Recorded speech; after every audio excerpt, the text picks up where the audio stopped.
Here we have the trapezius muscle. The left trapezius is highlighted.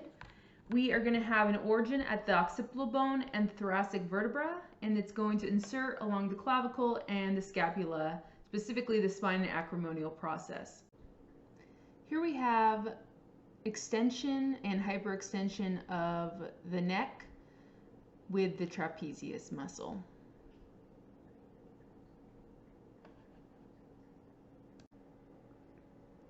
This video is showing scapula adduction.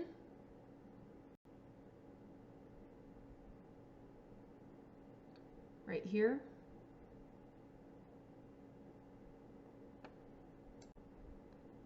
This is scapula elevation.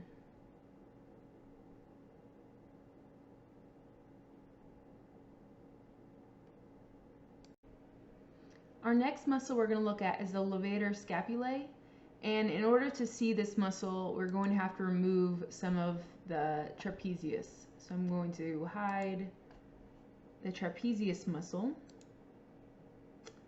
and we are then going to have the levator scapula. Okay, so it's going to be right here, and you can see that it's actually going to have a insertion on the superior scapula. It is going to insert on the cervical vertebra. Okay, so you can see this is again the levator scapulae. We have the origin on the cervical vertebra, and then we have a insertion on the superior scapula. We are going to have a few actions that go with this muscle. Here we have elevation of the scapula.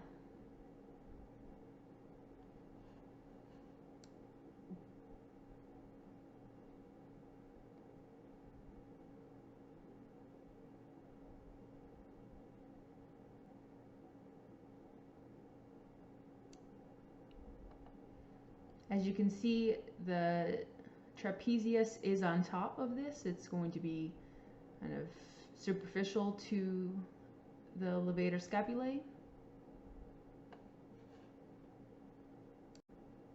So we're going to continue with the trapezius muscle removed, and so we now have the rhomboid minor and the rhomboid major muscles. Okay, so these are going to be two muscles that are right next to each other.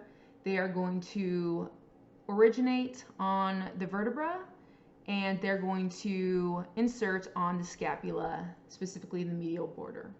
And so if we isolate just the minor rhomboid, we can see insertion and origin.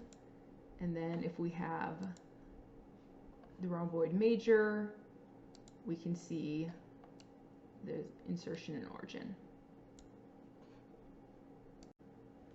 So here we have the rhomboid major and minor doing shoulder retraction and scapula adduction. Okay, and so you can see both of them working together. You can see the trapezius muscle on top that is faded. And there you have the adduction and retraction.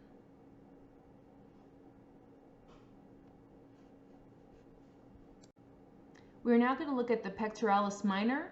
In order for us to do that, we're actually going to have to remove the pectoralis major. So I'm going to hide the pectoralis major, and then beneath it we will then have the pectoralis minor muscle.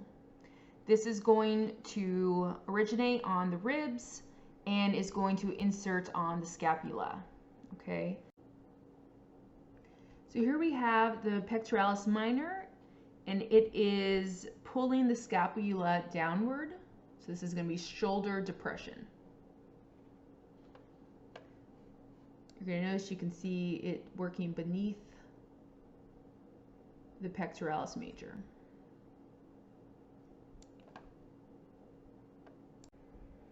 Here we have shoulder protraction or abduction.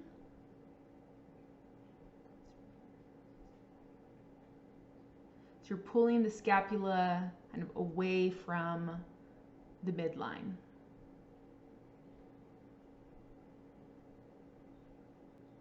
So pulling it away from the midline. There we go. Abduction.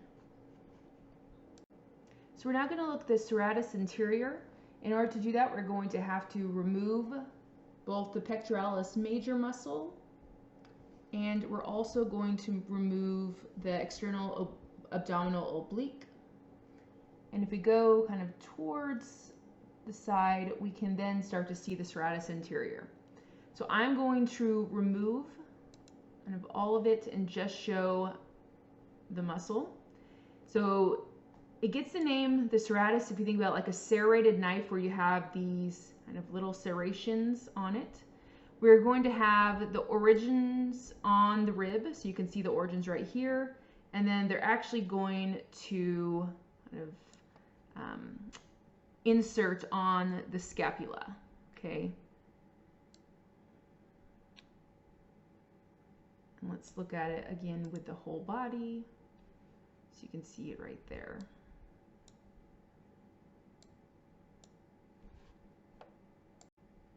So here we have the serratus anterior pulling the scapula against the chest wall. So you see right there, the scapula is being pulled kind of toward the middle of the body or the chest wall.